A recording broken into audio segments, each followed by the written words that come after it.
Hello everyone, thanks for dropping by. I'm a bit late today. I didn't get to bed till nearly 1 o'clock this morning and I didn't wake up till 9:15, so I had to get the cleaning done after that. So I'll try and make this video a quick one because I couldn't really find much over the weekend. For a start, that's Marsha Burton on the screen. The only thing I've ever seen her in is her role in the OC. As for dating, she's had a pretty rough time, and that picture there has been photoshopped. If you see her without the filters, etc., she looks a bit rougher than she looks there. She's 40 years old now, and the obvious question, she's single, but the obvious question, if I was super wealthy, would I date her? Nope. She's 3 inches taller than me and barefoot. That's before she even wears heels, and she'd be towering over me, so even if we got on, I wouldn't see any point in dating, as I would be on a hiding to nothing. Now, Marsha there hasn't been dating at all, as she's currently single, but a lot of women are also not dating. I found this. This, as you can see, this is Evie. And this was done on the February the 13th, Black Friday on 2023. As you can see, women are much more selective to find 80% of men unattractive on dating apps per recent research. You said at this point just about everyone has had some kind of experience in the dating world. I've been on 1.5 dates, but that was 47 years ago, just before we left Perth, Western Australia to come back home to England. I don't know why she wanted to go on a date. My name was Marie Lynette. I have no idea what happened to her, and I sort of forgot all about her. It was so long ago in my past. Anyway, it says, whether it's brief or it led us to find our spouse, research shows that women are actually much more selective on these platforms than men are. No shit, Sherlock. It says it's no secret that the dating scene isn't exactly hospitable for singles these days, and even though there are fewer people getting married than ever before, there are more than enough people out there looking for a relationship of some kind. In 2020, it is estimated that 44.2 million people use online dating services in America, and it's predicted that the number will increase to 53.3 million in 2025. I wouldn't know about that. If you're an American, you'd have to research that yourself. But recent research shows that women are actually much pickier about which men they find attractive, and it's likely harming their chance of finding their husband. And it goes on about Twitter. Where is it now? Study shows that women often swipe right 30% of the time. About 20% of female dating app users also turn down more than 80% of the potential male suitors on their apps, i.e. women being picky. The results showed that out of a group of 100 profiles of bachelors, only one profile was likely by more than 80% of women, and yet 38 of the profiles were disliked by the same group of participants. So 1 out of 100 is 1%, the top 1%. It says, this is an effect described in the past, as though we see high inter-rater agreements on attractiveness, agreement of individual pairs, as the sample can be much lower. In other words, there can be high disagreement for what an attractive face is. In other words, women are being picky. The first thing when I look at pictures of women, I always look at the face. Some women, I've noticed, have got a hard face, and that's an immediate off-put for me.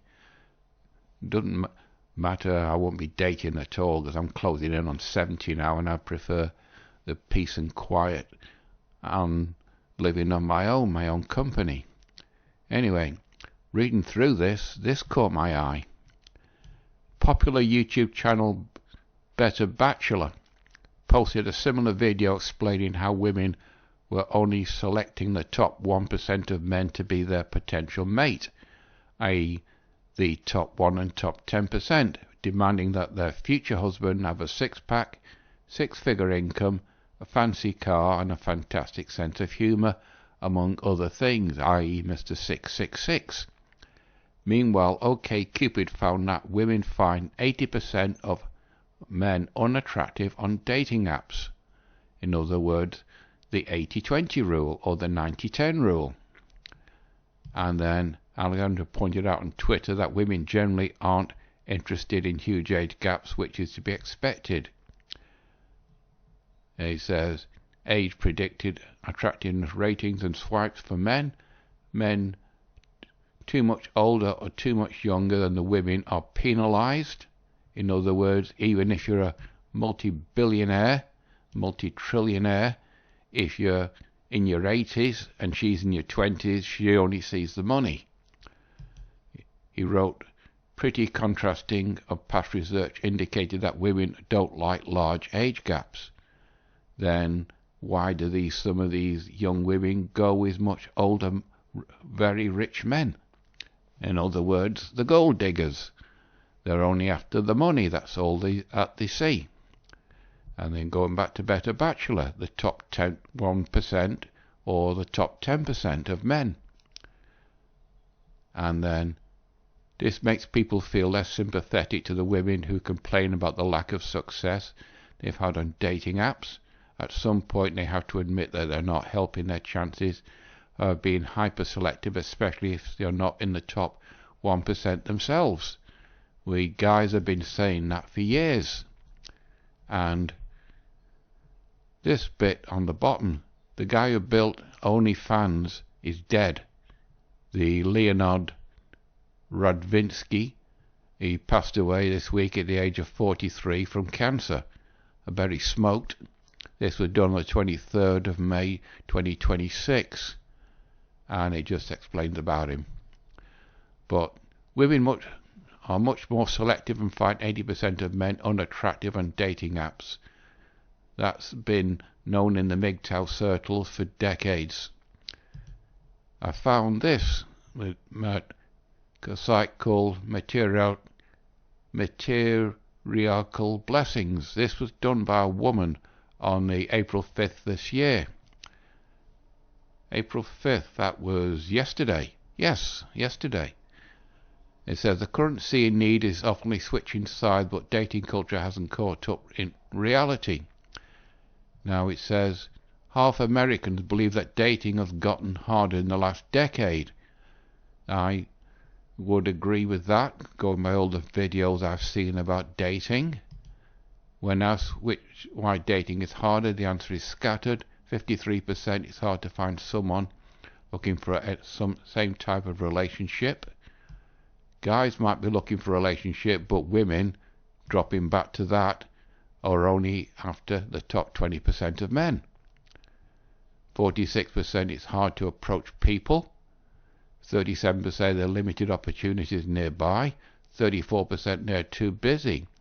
That could be a tacit nod to guys who have taken the red pill and they're just working on their career, job, and looking after themselves. It says experts and daters alike are increasingly pointing on dating app culture to explain current dating woes, pickiness, and overemphasize on looks and ghosting. Now, that could be a tacit nod towards women. They're being too picky. They only go after looks and the ghost guys that they don't like. And so beneath all these surface level regions lies a Teutonic historical shift that no one seems to be naming. The currency of need is flipped. And then the rest of the article, it goes on about how women are better off these days than they were in 1762, which is true. And then it drops down. In 2026, do men need women more than do women need men more? Well, men can go without women. Men get used to being on their own. Men get used to flying solo. In the American continent, when they started expanding west, it was always guys that went out into the wilderness, mountain men. There's always guys that sail the seven seas on their own, searching for new lands and economic opportunities. Never a ship full of women. There's putting aside gender, what is people need? The longest running scientific study asks why there's more contributed to both physical and mental health. And then it says studies have shown unmarried women are 3.5 times more likely to die of suicide than men. That's the old cliche that guys are committing suicide, but they don't say how many guys are not committing suicide. Never married men are 3 times more likely to die from cardiovascular disease than married men. That is a moot point. I'm in that category, and my heart is okay. And on average, married men earn 30,000 more than single men. Maybe so, but how much money is these married men having that money spent by their wives? Whereas single men who can live with not much can put that money to one side and accumulate it over the years before they retire.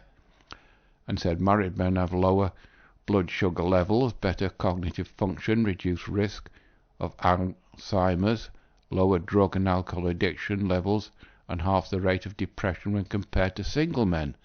That is a load of bollocks. I've been single but my entire life, and I've not have any of those factors. And then so men need women to be healthy and happy, but who do women need? And then you flip it, married women die sooner than single women. Marriage increases life expand by 1.7 years.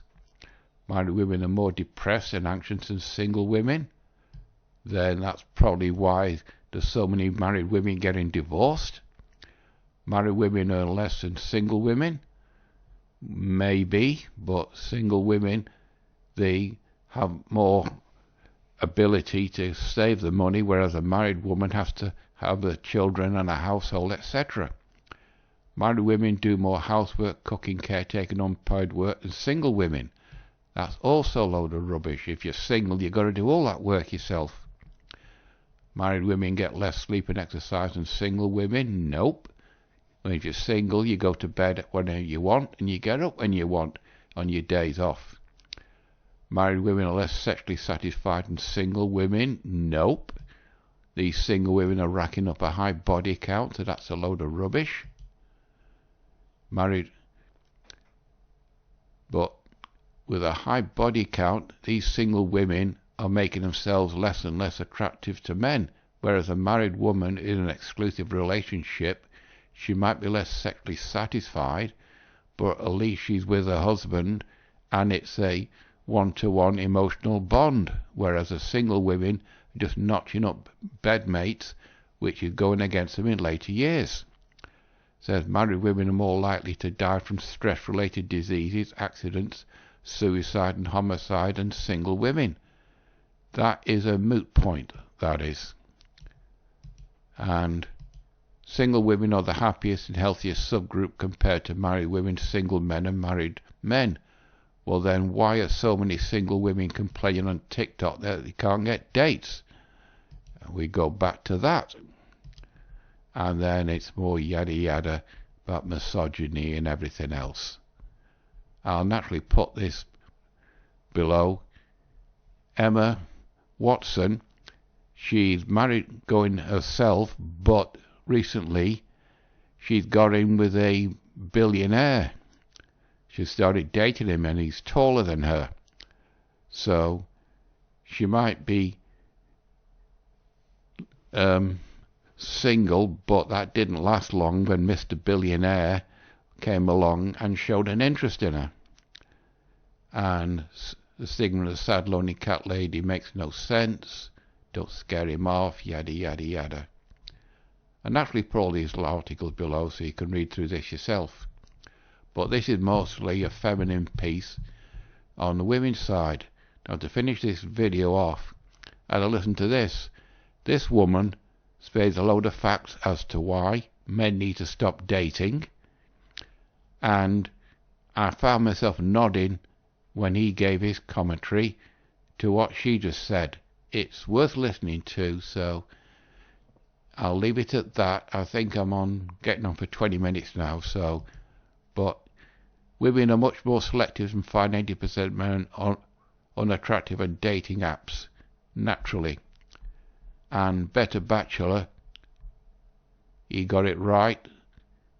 The women are only selecting the top 1% of men to be their potential mate, but depending on their future husband having a six-pack, six-figure income, fancy car and a fantastic sense of humour, among other things, which means a